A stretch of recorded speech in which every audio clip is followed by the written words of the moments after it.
Hi guys, আমার এই Raju R15 version 1-এর সাসপেন্সার change করছে। সাসপেন্সার এখন রাত 10:30 বাজে।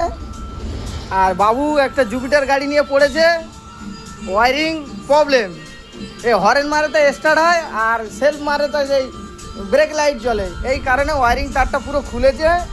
এখন ওয়ারিংয়ের দাম শুনলাম যে 4,500-5 হাজার টাকার মতন অ্যাপ্রক্স দাম আছে। এখন তাই বাবু পেট্রোল দিয়ে ধুচ্ছে, ওয়ারিংটা মনে হচ্ছে রিপেয়ারিং করবে। দেখা যাক কী করে। এখন এই জুপিটার গাড়ি BS6, এর ওয়ারিংয়ের দাম 4,500 টাকা অ্যাপ্রক্স দাম আছে, এখন ফাইনাল জানা যায়নি। দেখা যাক, রিপেয়ারিং করে যদি হয় তা খুবই ভালো, না হলে তখন চেঞ্জ করতে হবে। ও কিছু বলবে?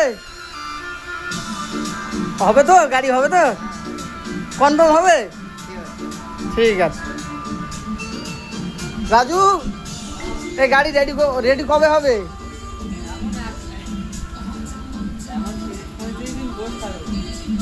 হ্যাঁ, এই সাসপেন্সার কি বাদ দিতে হবে নাকি? চলবে না? মোটে চলবে না?